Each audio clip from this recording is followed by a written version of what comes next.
Ignatius Musaazi, the first leader of a political party in Uganda. Ignatius Musaazi formed the first political party in Uganda, the Uganda National Congress, UNC party, on the 2nd of March, 1952. He became the president,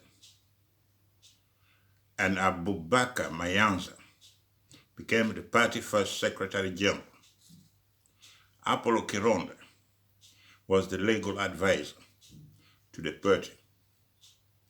Towards the end of 1951, he rented a house belonging to the late Yakobo, a former treasurer of Buganda Kingdom.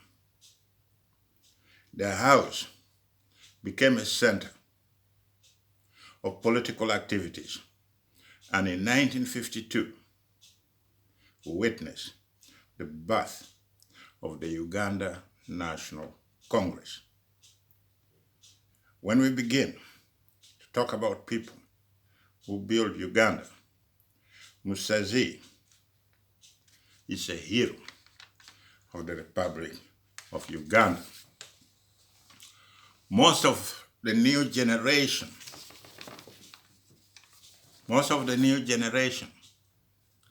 may not know much about these 6 men who are the national heroes who formed the Uganda National Congress. They laid down foundation for the liberation of Uganda.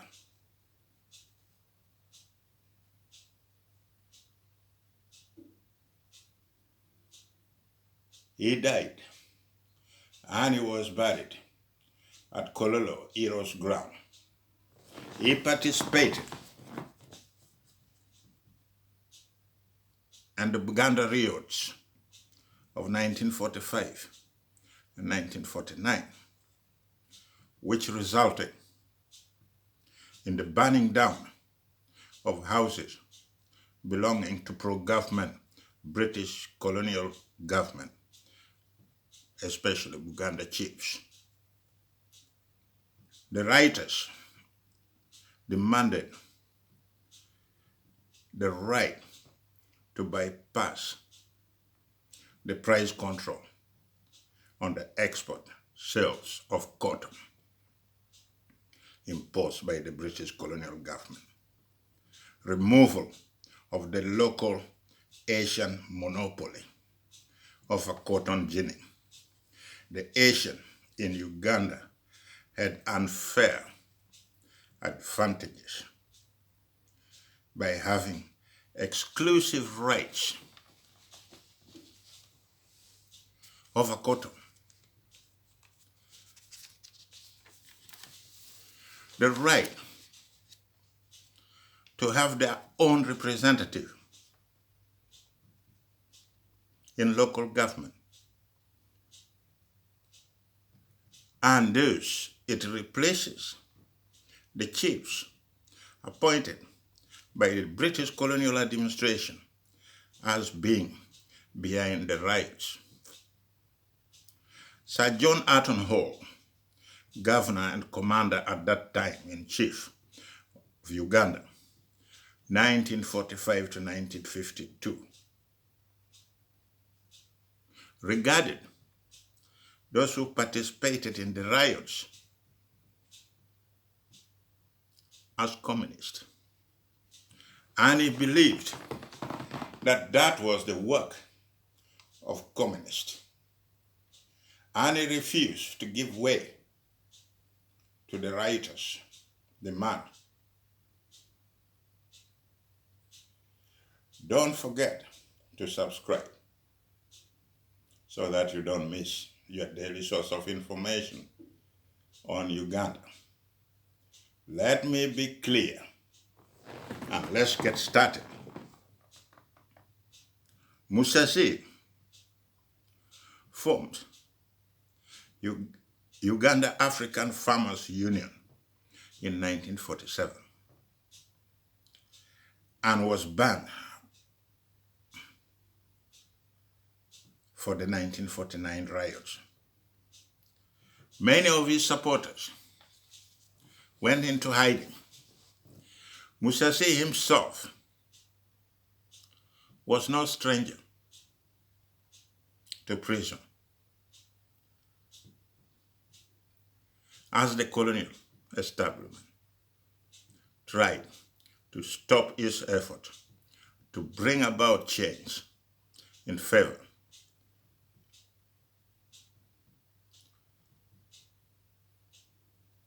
of the farmers, especially the African farmers at that moment, and Uganda in general. Musaazi gave up his job as a teacher at the Department of Education, Makerere University College, in order to help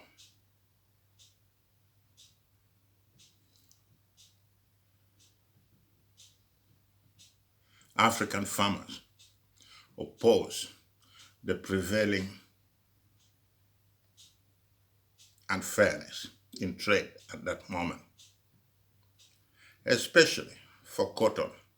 Musaazi himself, he traveled to London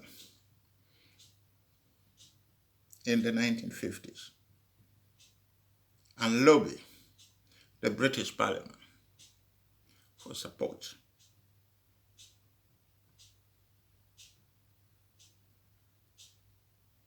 For his federation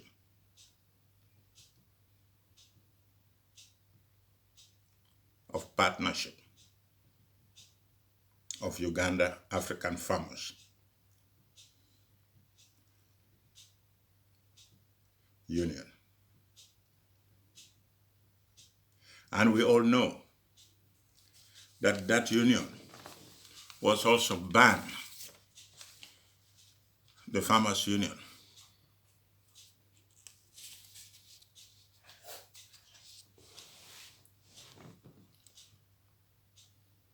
many in the British Parliament supported him.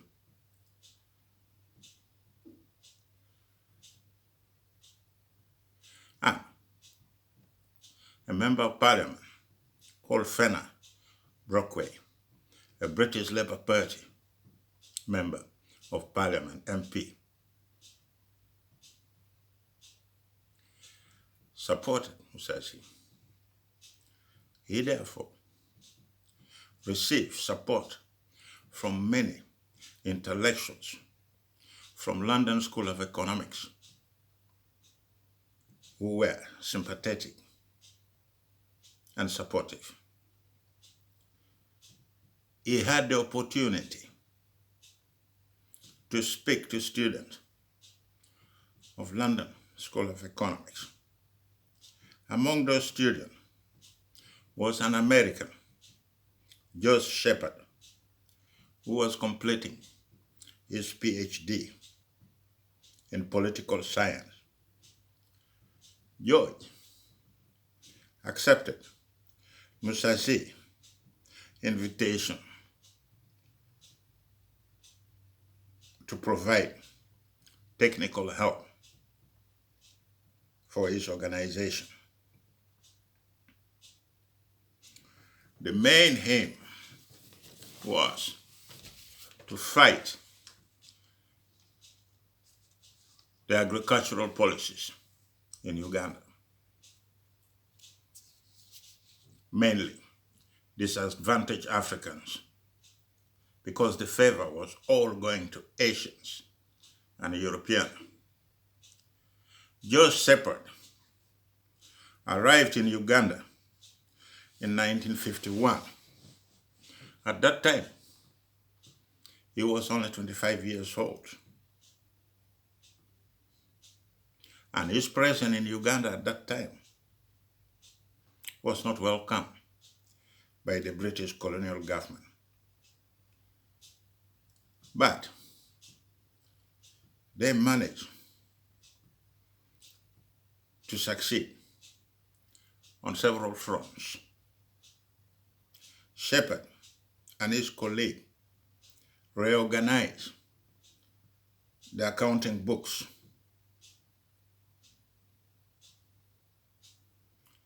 The organization law was redrafted. Transport issues affecting the organization were sorted out. They drew up strategy to address unfair agricultural policies. 𝙁𝙁 approach racial reconciliation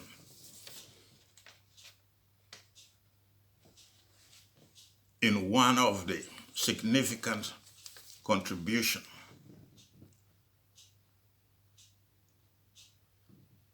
made.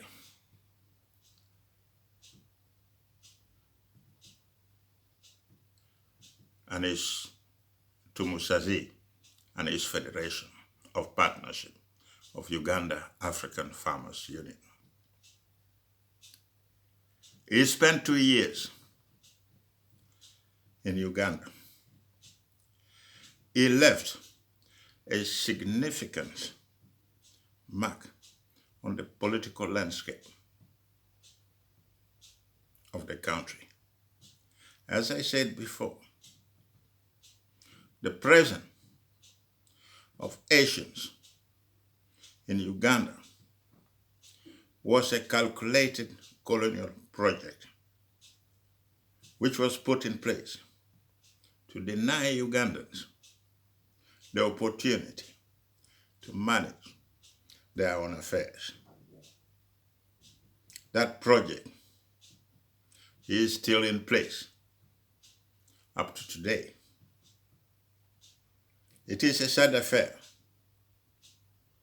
but most of us don't understand, and we still fall for the same trick back over and over again.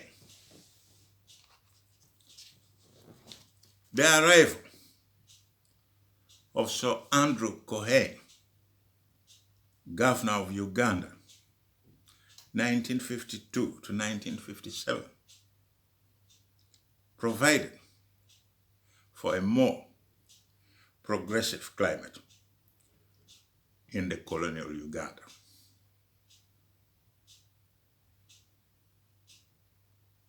Sir Cohen constituted a commission to look into farmers' demands and considered the most of them approved.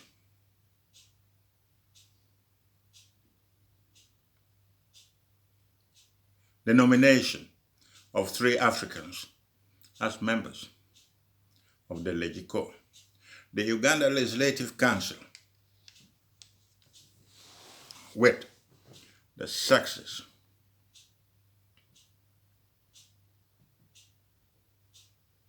of most of the farmers' demand. They accepted almost all the demands Musaazi organization brought forward.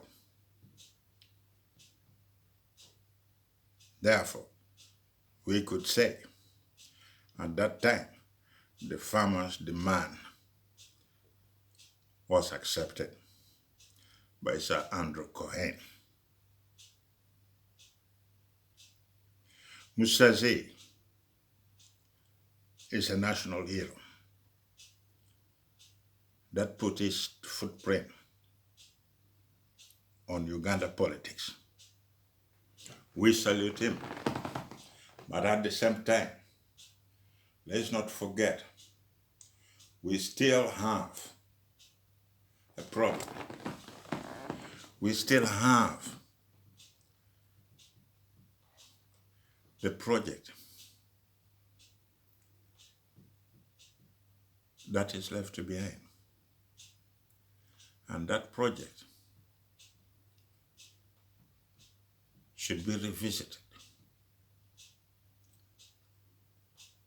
Because as long as we believe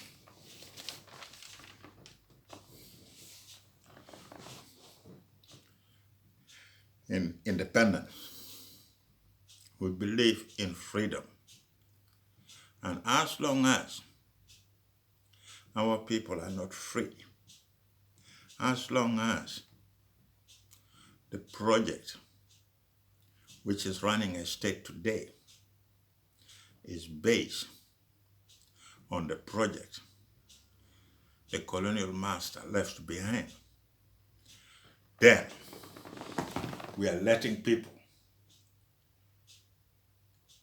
like Ignatius Musaazi and the sixth son of Ugandan who started the Uganda National Congress.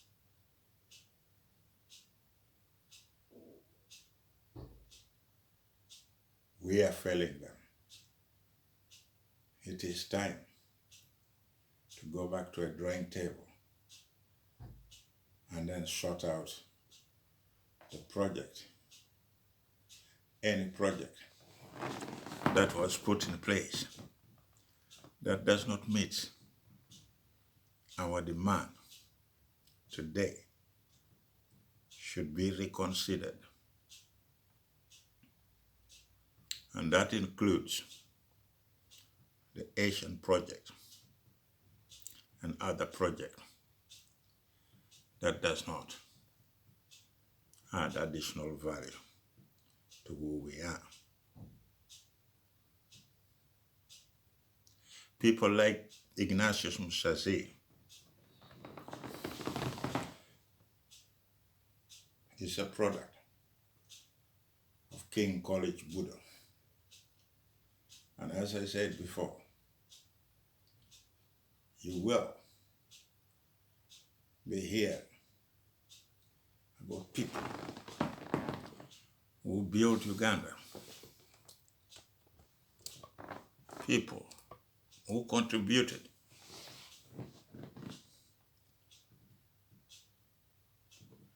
a lot to liberate Uganda. Some of them are not known by the youth of today. We will try our best to put down some information on what they did for their country.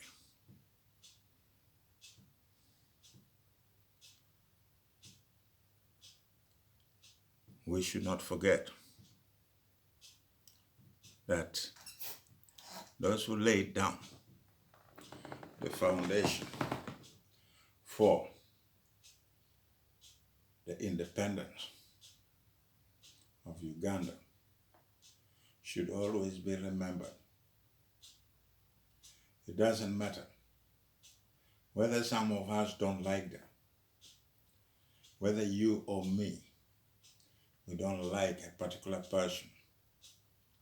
Let's go back and remember and honor those people. As I said before, that people usually think that the problem we have in Uganda started with Kabaka and Dr. 𝐿𝗵𝐻𝘆. That is not true. That is not true. The problem started with you and me. We are the source of the problem because we try to translate what these people were doing in a different way. When we were growing up, some people used to say that when you want to get your information rich faster, then you have to talk to Radio 𝐾𝐿. And when you talk to Radio Katwe, then the information will be in every corner of the country. And now as I start looking back at people like Musaazi, then I realize